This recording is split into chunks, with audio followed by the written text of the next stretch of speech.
Hey friends, Powwow guy, Rob Phoenix here. Hope you're all having a great day. I wanted to introduce something to you all that I've kind of kept hidden, I guess you could say, or kind of kept to myself over the years. It's something that I learned, a powwowing thing, I guess you could say, and I've only ever until now shared it with people that I've directly taught powwowing. It was something I was taught many years ago, but since I'm no longer actively teaching people, except through this means, through the video and the website and such, I think it's time to just share it, and let's see what people make of it. Now, this is how I was taught this. Well, before we get into that, there are two different things that we'll talk about. The first thing I want to address is the place in eastern Pennsylvania called the Hexenkopf. The Hexenkopf is a place in eastern Pennsylvania. It's kind of a rock formation that powwowers back in the day would throw the illnesses and the verhexings they removed from their clients to this rock formation. So it was believed that all the yuck that they were tossing away from there, pulling out their clients and tossing it and throwing it up there, was kind of absorbed into these rocks. That's, certainly that's interesting. And because of that, it's believed that things have gone on there, supernatural occurrences and such, which you can kind of understand because when you send yuck and yuck over and over and over again to the same place, you can't help but think or, believe that maybe it's going to curse the place or something. It sounds like it would not be a very good place to go. So that being said, for many years now, I have used, and I've also taught this to my students, sort of a personal Hexenkopf of your own. Because the Hexenkopf in eastern Pennsylvania is no longer used to throw yuck to, or at least I hope not, because there is a spiritual group and such that goes up there and does sort of spiritual celebrations and rituals and such. So I would think that throwing that negativity up there would not be good for those folks, or good for that plot of land or whatever. I've never been there, so I don't even have like a mental image of what it looks like there. It's like, I think it's over 100 miles away from me. I'm not really sure. So anyway, the idea of a personal Hexenkopf is, and this is just my opinion, but I think rock is the best. Like a big pile of rock in the woods. It just seems to me that would be the best to hold anything you throw at it. But like mine is in an isolated, kind of hidden, really hard to get to spot in the woods, just there by my house.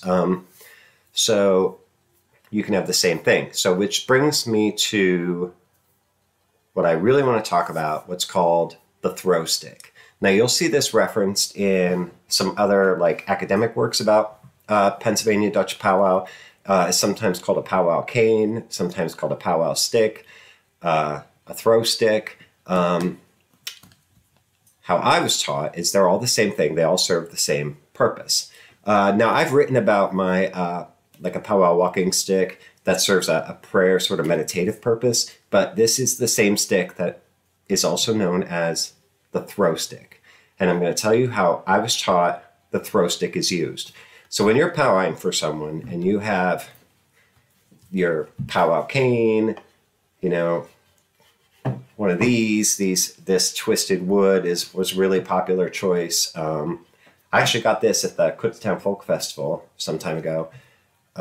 This is just a walking stick, but if you designate that as your powwow stick, your throw stick, your powwow cane, whatever you're going to call it, it doesn't matter.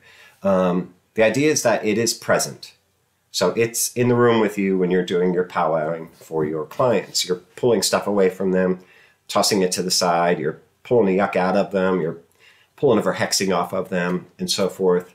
Your throw stick is present. So you're throwing that stuff into the throw stick. And then, you know, if you can't walk directly to your personal Hexenkopf, you know, you can later on take your stick outside and throw, like you're throwing, you know, like you're releasing that towards your personal Hexenkopf. And so that is what I was taught is the reason it was called a throw stick.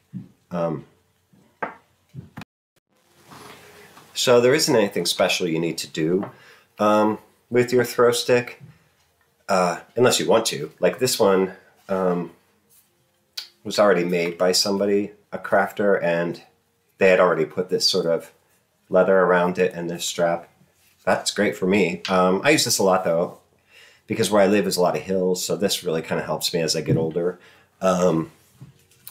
But, you know, some of the people I've taught over the years, they've painted interesting designs or whatever on their sticks, or they've attached things to them that kind of like hang off the handle and such. That's up to you. That's a personal preference. There is no hard and fast rule other than, you know, you have a stick and it's your powwow stick or your throw stick or your powwow cane or whatever you want to call it. But that's its use as a throw stick, is to toss that stuff towards your towards the Hexenkopf, or if you have your own private personal Hexenkopf or whatever you want to call it. So there you go. That's new information I never shared publicly. I did write a blog about it, you know, a month or two ago, but on my website, pagermanpowwow.com. But now it's time, you know, let's just put that information out there. I mean, instead of like hoarding things like that, this is how I know it. And it's just another tool for you to use in your personal powwow practice. So historically, there may have been another use for it or a different use for the throw stick, but I've never seen anything. And this is, I was taught this by the same gentleman from Schuylkill County who taught me about the water stick, you know, the searching for water. So there you go. So hope that was new and fun and interesting information for you. And that's it. Have a great day. God bless you. Love you. And we'll talk soon.